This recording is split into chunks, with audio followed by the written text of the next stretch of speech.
আসসালামু আলাইকুম প্রিয় দর্শক, আজকে আপনাদের সাথে শেয়ার করব আমি স্প্রে লুনাটা আসলে কিভাবে বানাই।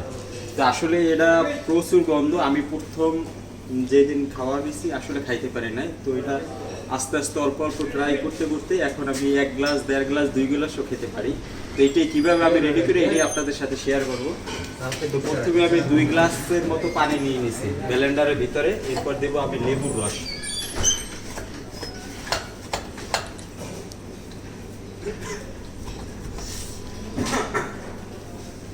যেহেতু আমি 2 গ্লাস বানাবো এই জন্য আমি 2 টুকরো বড় স্লাইস লেবু নিয়ে নিছি।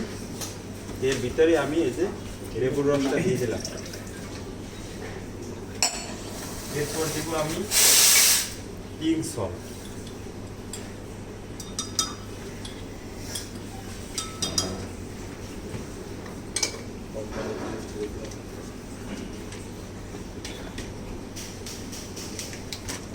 এরপরে দিব আমি এই যে দেখেন স্প্রে লুনা। এটা বেশি পরিমাণ দিবেন না, অল্প।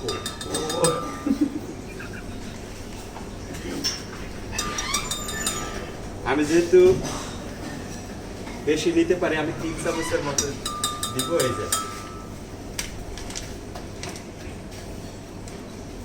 তো প্রিয় দর্শক, এখন আমি এটার ভিতরে ভিনেগার দিয়ে দেবো। ভিনেগার আপনারা জানেন একটু টক টক। এর ভিতরে আমি লেবুর রস দিছি। আসলে অ্যাকচুয়ালি আমি অনেকবার ট্রাই করছি অনেকভাবে, কিন্তু ওই রকমের হয় না। যখন আমি এই রেসিপিটা করছি এরপর আমি খেতে পারি। আপনারা অবশ্যই বাসায় ট্রাই করে দেখবেন আমি যে রকমের রেডি করি।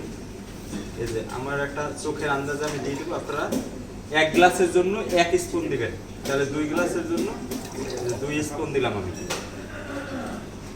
এরপরে আমি এই যে গুঁড়ো করি।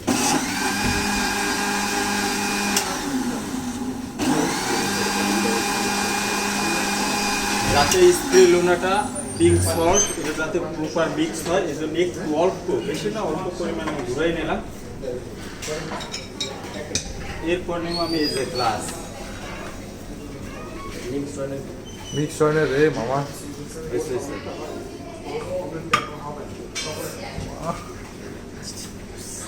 তো প্রিয় দর্শক, আসলে আমি এখন খাবো।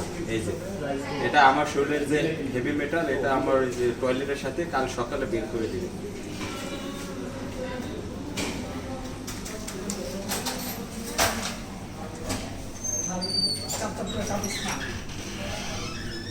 Wow, excellent chef.